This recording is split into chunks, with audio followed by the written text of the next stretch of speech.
नमस्कार, मैं हूँ सृष्टि। द वायर में आप सबका स्वागत है। आज हम दिल्ली सचिवालय के बाहर हैं और यहाँ पे जो महिलाएं आपको बैठी दिख रही हैं, ये दिल्ली आयोग की एक हेल्पलाइन से जुड़ी महिलाएं हैं।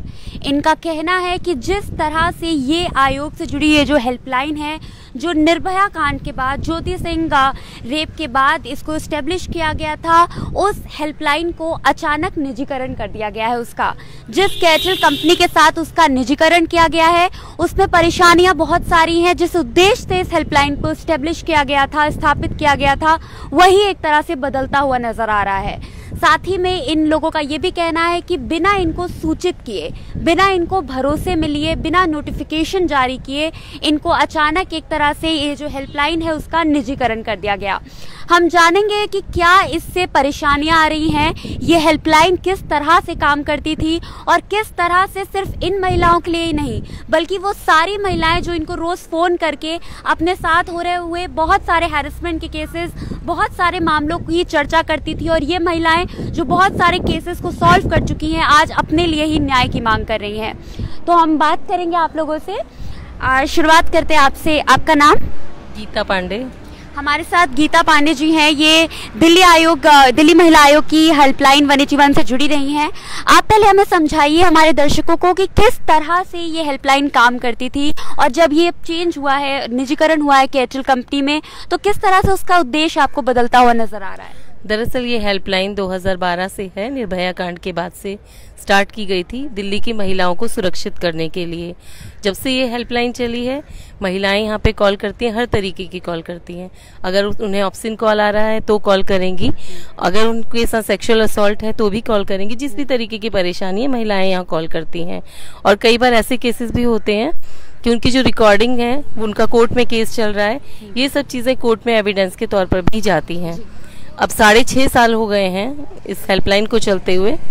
3 साल से, लगभग 3-4 साल से ये स्वाति जी DCW के थ्रू ये चल रही है। और जब से ये DCW में गया है, तब से बहुत सारी परेशानियां धीरे धीरे हो रही हैं। और अभी फाइनली लास्ट में अभी 23 तारीख को हम लोगों को ये कहा गया था कि शाम को आप लोगों को शिफ्ट कर दिया गया है कि एयरटेल कंपनी में अब ये नारायणा इंडस्ट्रियल एरिया में ये चलेगा। लेकिन सब चीज़ें पहले जैसी ही रहेंगी, DCW के अंडर ही ये रहेगा। लेकिन जब हम लोग वहाँ पर गए हैं तो वहाँ सब कुछ, उन लोगों ने जो मीटिंग की है उसमें यही था कि सब कुछ चेंज हो गया है। आप लोगों को DCW से रिज़ाइन करना होगा और आपको 0 से शुरू करना होगा अब दोबारा से। तो ना तो वहाँ पर हमें लग रहा है कि महिलाओं का डेटा सेव रहेगा, जो कि महिलाएं अपनी कई बातें हैं, महिलाएं कई तरीके की बातें करती हैं जो मतलब वो जेंट्स लोगों के साथ शेयर नहीं करना चाहती हैं। और IT डिपार्टमेंट में या वहाँ पे जितने भी लोग कहिए, वहाँ पर सब जेंट्स ही हैं। इसके अलावा लेडीज स्टाफ तो हाँ। धन्यवाद हमसे बातचीत करने के लिए। अब हम आपसे बातचीत करेंगे। आपका नाम? सविता। सविता जी, हमें बताइए कि किस तरह से जब आप लोग इस कैटल कंपनी में जिस तरह से निजीकरण किया गया है इससे किस तरह से इसका उद्देश्य बदलता हुआ नजर आ रहा है? और खासतौर पे हमें ये बताइए कि आप लोग अब धरने पे बैठी हुई हैं 6 दिन लगभग, क्या 7वां दिन है आज की, क्या सचिवालय से कोई मिलने आया? स्वाति मालेवाल लगातार जो है वो महिलाओं के मुद्दों पे बात करती हैं, आपको कैसे इस पूरी चीज को देख रही हैं? देखिए, जो गीता ने भी कहा कि इसका उद्देश्य तो हमें केटल कंपनी में जाने के बाद महिला 181 हेल्पलाइन का उद्देश्य तो 2 दिन में ही नज़र आ गया कि किस तरह से वहाँ जो इस एक उद्देश्य के साथ इस हेल्पलाइन को बनाया गया था निर्भया रेप केस के बाद महिला की सुरक्षा के लिए, वो 2 दिन में ही हमें पता चला। न डाटा सेव हो रही है और डाटा एक निजी कंपनी को जा रही है जो कल उसका मिसयूज भी कर सकती है। महिलाएं हर तरह की अपनी पर्सनल बातें तक हमसे शेयर करती थी और यहाँ उनको 181 दिल्ली सचिवालय से जब रहा था, यहाँ उनको सेफ्टी नजर आ रही थी कि हमारा डाटा बिल्कुल सरकार के पास सेव है। लेकिन किसी निजी कंपनी में उनका डाटा सेव है, ये कौन जिम्मेदारी ले सकता है? उसका मिसयूज भी हो सकता है, उनको ब्लैकमेल भी किया जा सकता है। दूसरी चीज की इस चीज जो निजीकरण इन्होंने किया, हमें कोई नोटिस नहीं दी गई, कोई भी रिटेन में हमारे पास कुछ भी नहीं है कि हाँ इनका निजीकरण किया जा रहा है। सिर्फ हमें एक फरमान सुना दिया गया कि 23 तारीख की इवनिंग की शिफ्ट आपकी नारायणा विहार में लगेगी, और ये इतना कहा गया कि आपकी जॉब नहीं जाएगी, आपको सैलरी वगैरह सब दिल्ली महिला आयोग पे करेगी, सारा कुछ महिला आयोग करेगी। लेकिन वहाँ जाते ही एक दिन के बाद एयरटेल कंपनी के जितने भी सीनियर पर्सन हैं सिर्फ मेल ही नज़र आ रहे थे, और जो उनका बॉडी लैंग्वेज था उससे तो हम खुद ही हैरेस हो रहे थे। और उन्होंने फरमान जारी कर दिया कि हम अपनी तरफ से हायर करेंगे और हम आपको जीरो से रखेंगे। आप लोगों ने इतना तक मिसबिहेव किया कि आप लोगों ने 6 साल में क्या सीखा है। मैं तो इतना कह रही हूँ कि आप दिल्ली की उन महिलाओं से पूछो जिन्होंने हमें कॉल करके हमारी सपोर्ट लिए, हमारी काउंसलिंग को सुनिए, हमारी काउंसलिंग से, हमारी हेल्प से उनकी हिम्मत बढ़ी है। वो एक डीडी एंट्री से लेके, वो एक काउंसलिंग से लेके एफआईआर, एमएलसी, सब कुछ कोर्ट का प्रोसेस से लेके टोटल चीज़ हमसे वो जानकारी ली है, और वो अपने आप को कॉन्फिडेंस पाया है, उनको हेल्प मिली है यहाँ से। आप उन महिलाओं से पूछिए कि हमने इन 6 साल में उनको क्या दिया है।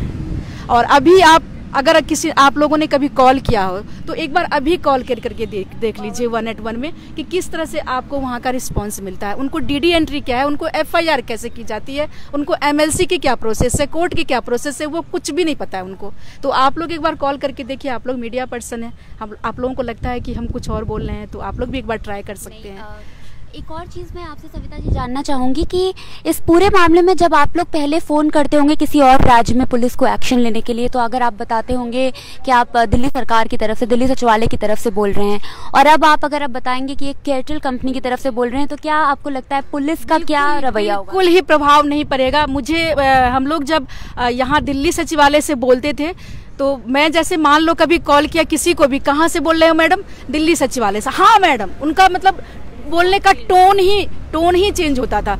पूरे भारत से हम काम करवा लेते थे, पूरे भारत के डिस्ट्रिक्ट के एसीपी, बिहार के, यूपी के एसीपी, पूरे भारत से कॉल आते थे। सिर्फ दिल्ली की महिलाओं का मुद्दा नहीं है ये मुद्दा पूरे भारत का है। पूरे भारत की महिलाओं को हमने अपनी जी जान से, हमने आउट ऑफ वे जाके तक उनकी हेल्प की है, कोशिश की है। हमें पता है कि एक महिला कॉल किस तरह से वो 181 पे करती है, उनको फ़ोन चोरी छुपे भी वो फ़ोन करती है, और बहुत सारी चीज़ें हैं जो वो हमसे शेयर करती थी। तो मैं तो कह रही हूँ ये दिल्ली का ही मुद्दा नहीं है, ये पूरे भारत की महिलाओं का मुद्दा है। अगर कोई भी मुझे देख रहा होगा और किसी भी महिला को लगता है कि हाँ ये मुद्दा मेरा है, तो प्लीज़ हमारे साथ आएँ। जितने भी एनजीओ हैं, जो भी हैं दिल्ली से लेके भारत तक में, मैं सबको रिक्वेस्ट करूँगी कि यहाँ हम जॉब के लिए नहीं बैठे हैं, हमने तो अपनी जान को हाथ में लेके इसलिए बैठे हैं कि ये महिलाओं का मुद्दा है, हमें महिला मुद्दे से जुड़ाव है। मैं 12 साल से काम कर रही हूँ इस महिला मुद्दे से। मैं ऐसे नहीं इस हेल्पलाइन को निजीकरण के हाथों में जाने दूंगी, और ऐसे नहीं महिला के डाटा को मिसयूज होने दूंगी। चाहे जो भी हो जाए, 7वां दिन है, 14 दिन भी होगा, 21 दिन भी होगा, लेकिन हम डटे हैं तो डटे ही रहेंगे। तो आप देख रहे हैं किस तरह से ये महिलाएं सचिवालय के बाहर ही एक टेंट लगा करके बैठी हुई हैं और अलग अलग तरीके की परेशानियों का सामना कर रही हैं। हम और बता रही हैं कि किस तरह से सचिवालय के सामने ये महिलाएं बैठी हैं, जिसके साथ उन्होंने इतना लंबे समय काम किया है, और उसी सचिवालय से उनको कोई सहयोग नहीं मिल रहा है। हम और महिलाओं से बात करने की कोशिश करेंगे।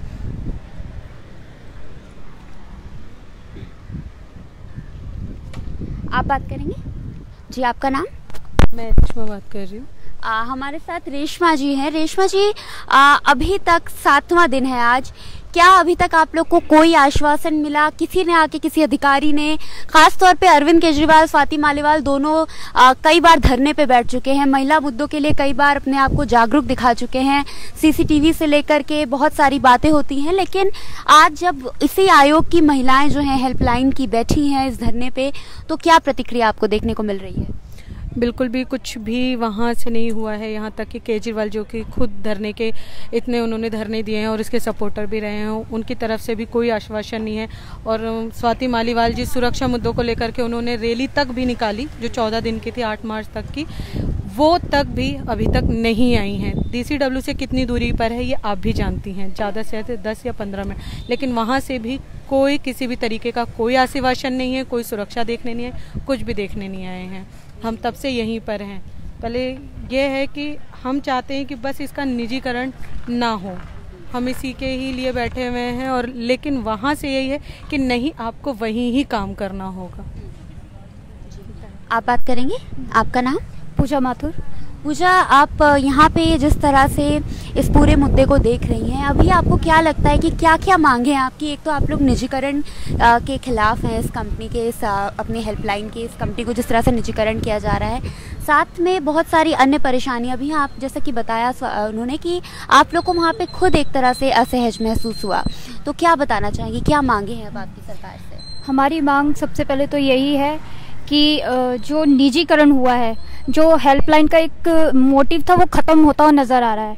जो केरटल में एक बीपीओ कॉल सेंटर चलाते हैं उनके हाथों बेच दिया गया है, तो जो प्रभाव था वो तो ख़त्म हो ही गया है। एक बीपीओ कॉल सेंटर की तरह एक तानाशाह तरीके से ना चलाने का एक दिख रहा है वहाँ पे। हर टाइम हम जब केस ले रहे हैं तो दो तीन आदमी हमारे सर पे खड़े हुए हैं। हम किसी से खुल के जो बात करते थे रेप विक्टिम से, उनसे पूछ नहीं पा रहे हैं।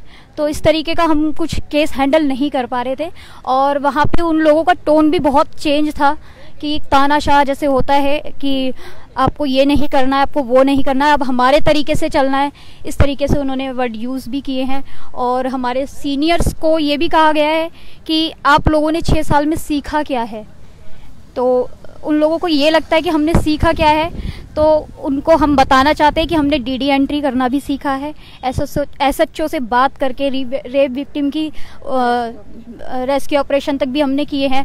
काफ़ी चीज़ें ऐसी हैंडल की हैं, और जो प्रभाव भी पड़ता था पुलिस वालों पे, वो भी प्रभाव वहाँ पे पड़ता नज़र नहीं आ रहा है। हम बोलते हैं कि केरटेल से बात कर रहे हैं तो कोई प्रभाव ही नहीं पड़ रहा है। एक नॉर्मल सा इफेक्ट, हाँ, उनको एयरटेल सुनाई देता है। नंबर देख करके भी वो लोग काट देते हैं, क्या ये तो एयरटेल, मतलब वो जो नंबर है वो अलग से हो रहा है। और वहाँ का जो है वो 181 हेल्पलाइन से, जो महिला हेल्पलाइन का है, अलग से ही कॉल आती है। पता चल जाता है कि ये हेल्पलाइन की तरफ से कॉल आ रही है, तो उसको फटाफट उठा लेते हैं, उसको देर नहीं लगा। लेकिन जब यहाँ से कॉल जा रही थी तो वो लोग उठा नहीं रहे थे, उन्हें लग रहा था कि ये एयरटेल से कॉल आ रही है इस तरीके। लेकिन जब कहा गया केरटल वगैरह से कॉल आ रही है, तो उसका एक अलग फैक्ट है। लोगों को उसमें ये क्या, मतलब वो ये कहना चाह रहे हैं, एक वहाँ का यहाँ का जो एक दबाव है कि सीएम ऑफिस का, ये एक पावरफुल है। लेकिन वहाँ एक आप ये बोलो कि हम यहाँ से कॉल कर रहे हैं एक केरटल की तरफ से, वो नहीं है, मतलब उतना दमदार नहीं है, और मुझे नहीं लगता कि वो आगे तक है। और क्या कहना कि बहुत जल्दी जल्दी कॉल को मतलब फिनिश करो। अगर मान लो कोई विक्टिम हमसे बहुत हताश है और वो बात करना चाहती है खुल करके, तो हम उस चीज़ को टाइम लिमिट में नहीं बांध सकते। वो हताश है, कितनी देर तक हमसे बात करेगी हमें भी नहीं पता। हो सकता है उसका ज़्यादा ब्रेन वॉश करना पड़े। कई बार तो महिलाएं ये कहती हैं कि आप मेरी हेल्प नहीं करोगे तो मैं सुसाइड कर लूँगी, तो हम उस चीज़ को बांध नहीं सकते। वहाँ पे ये था आपको जल्दी जल्दी कॉलों पे बात करनी है और रख देना है। अगर कोई महिला मुझसे ये कह रही है तो मैं उसको तो ये नहीं कह सकती ना कि मैं टाइम लिमिट से बंधी हुई हूँ। तो वो चीज़ यहाँ पर नहीं थी, लेकिन वहाँ है, क्योंकि निजीकरण वाले तो सिर्फ अपना लाभ देखेंगे। उन्हें नहीं मतलब है कि हम हेल्प करें या ना करें। उन्हें अपने जो भी है निजी लाभ के द्वारा जो भी उन्हें सही लगता है वो तो वही करेंगे, चाहे वो आदमी हो जेंट्स हो, उनसे कोई फर्क नहीं पड़ता। और एक उनकी जो बॉडी लैंग्वेज है, जो बात करने का तरीका है, जो एक महिलाओं से बोलने की जो एक तमीज़ होना चाहिए, व्यवहार होना चाहिए, वो उनके अंदर बिल्कुल भी नहीं थी। सेफ्टी पर्पस से भी वहाँ पे कुछ भी सेफ नहीं है। हम लोगों ने खुद 3 नाइट हम लोगों ने की है। वहाँ पे पीछे वॉशरूम है, कोई कैमरा नहीं है और डोर ओपन है, और वहाँ पे मेल पर्सन्स भी हैं, तो कोई भी अंदर एंटर कर सकता है। कोई भी एक डोर भी है, पीछे से कुछ भी सुंघा करके हम लोगों को ले जा सकता है। मतलब सेफ्टी पर्पस से तो बिल्कुल भी नहीं है। एक पूरा इंडस्ट्रियल एरिया है। जब हम रात में आते हैं तो हमें खुद डर लग रहा है। वहाँ का एक सुपरवाइजर था, वो खुद कह रहा है कि 9 बजे मुझे खुद जाने में, बाहर जा करके खाने में डर लग रहा है। तो सोचो वो लोग ऐसे बोल रहे हैं, तो हम लोगों के लिए क्या सेफ्टी करेंगे वो लोग। तो इस तरीके से बहुत सारी परेशानी आई थी हमें, और 3 दिन हमने देख लिया कि वहाँ नहीं है, और इसका पर्पस भी खत्म होता हुआ नजर आ रहा था हमें। और एक और है सीआरएम जो है, जो कि अभी सुनने में आया कि कहा गया है कि प्रबंधक और सीआरएम के तहत निजीकरण में दे दिया गया है। लेकिन मैं ये कहना चाहूँगी वहाँ के जो सीआरएम है, एक तो नेट बेस है, ठीक है, वो इतने स्लो हैं कि वो सही से काम भी नहीं करते।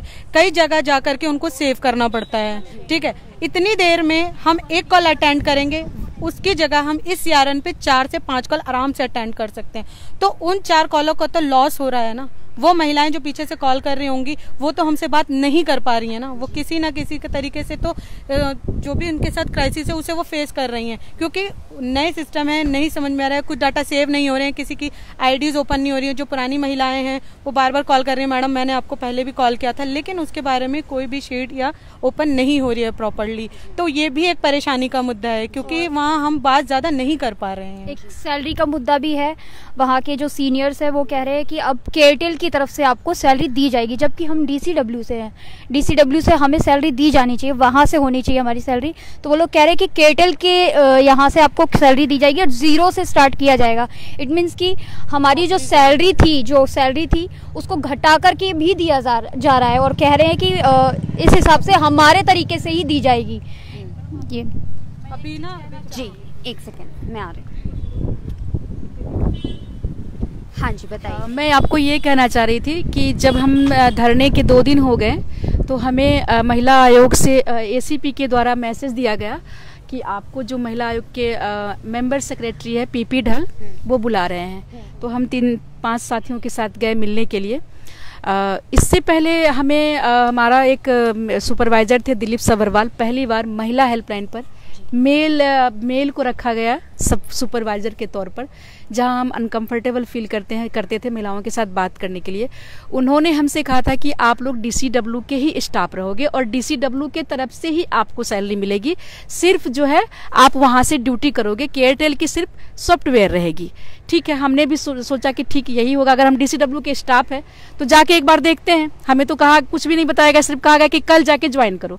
हम लोगों ने ज्वाइन की, वहाँ ज्वाइन की, 2 दिन हमने काम किया, लेकिन जब उनका ये सारी चीज़ें हमने फेस की, जो रवैया, बॉडी लैंग्वेज वगैरह अनसेफ, और डाटा नहीं सेव हो रहा था, सॉफ्टवेयर नया था, कॉल्स कहीं लग रहे थे, अगर कॉल्स 100 नंबर को लगा रही हैं तो अपने पर्सनल नंबर पे लग रहे हैं। जब ये सब चीज़ें 2 दिन हमने फेस की तो हम लोग आके फिर धरने पे यहाँ बैठे। हमें जो बुलाया गया उस वक्त उन्होंने कहा कि आपको जो है हम ये सारी चीज़ें ठीक कर देंगे, मतलब ये जो प्रॉब्लम है सैलरी वगैरह सब आपको महिला आयोग से दिया जाएगा, लेकिन आपको जाना वहीं पड़ेगा, निजीकरण पर ही जाना होगा, जहाँ निजीकरण हुआ उसी कंपनी पर जाना होगा। मेरा सवाल है कि अगर आप महिला आयोग से सैलरी दे रहे हो तो हमारी 2 दिन की सैलरी क्यों नहीं दी है, और 3 दिन की, 23 से लेके 26 तक की। और वो जब हमने बात की है सीनियर पर्सन से, जो हमें कोई मजुमदार हैं जो हमारी सैलरी वगैरह बनाते हैं महिला आयोग में, उन्होंने कहा कि केयरटेल कंपनी वाले ये 3 दिन की सैलरी आपको देंगे। अब आप मुझे बताइए कि कैसे हम लोग महिला आयोग के स्टाफ हुए। जी वो वहाँ पे उन्होंने ये कहा कि वहाँ से बिल पास होकर आएगा, बिल पास होने के बाद वो हमारी सैलरी को हम मतलब आगे रिलीज करेंगे। तो आप ये प्राइवेट ही कंपनी हो गई, क्योंकि अगर आप डीसीडब्ल्यू के अंडर थी तो सैलरी उनके हाथ में होनी चाहिए, तो प्राइवेट सेक्टर हमारा क्यों देकर जा रहा है वो। ठीक है ना। तो हमने कि किस तरह से यहाँ पे दिल्ली सचिवालय के बाहर दिल्ली महिला आयोग की एक हेल्पलाइन से जुड़ी महिलाएं बैठी हुई हैं इस निजीकरण के खिलाफ, कि किस तरह से इस हेल्पलाइन 181 को अचानक बिना कानूनी प्रक्रिया का पालन किए, बिना नोटिफिकेशन दिए, बिना इन महिलाओं को भरोसे में लिए अचानक उसे केयरटेल के साथ निजीकरण किया जाता है। और ये महिलाएं इस आयोग की बात मान के वहाँ पे जाती भी हैं, लेकिन उसके बाद भी उस जगह पे 3 दिन काम करने के बाद इन महिलाओं ने पाया कि किस तरह से का उद्देश्य पलट गया है, किस तरह से उन्हें अलग अलग परेशानियों का, वहां पे खुद ये महिलाएं असहज हैं, तो ये महिलाएं बाकियों की परेशानी कैसे सॉल्व करेंगी। ये वही महिलाएं हैं जो दिन में सैकड़ों कॉल अटेंड करती हैं, सिर्फ दिल्ली से नहीं बल्कि देश भर से, उन महिलाओं की जो रेप के शिकार हैं, उन महिलाओं की जो यौन उत्पीड़न के शिकार हैं, और हजारों केसेस सॉल्व करती हैं, लाखों केसेस सॉल्व करती हैं, चाहे वो चिकित्सा से जुड़ा MLC बनवाना हो, FIR करवानी हो, वो सारी चीजें करती हैं। लेकिन आज वो महिलाएं खुद सचिवालय के बाहर बैठ के अपने लिए न्याय की मांग कर रही हैं, और वही अरविंद केजरीवाल, वही स्वाति मालीवाल जो खुद कई बार धरनों पे बैठ चुके हैं, आज इन महिलाओं से जो धरने पे बैठी हैं बात करने नहीं आ रहे हैं। इसी के साथ मैं सृष्टि, द वायर हिंदी से जुड़े रहने के लिए धन्यवाद।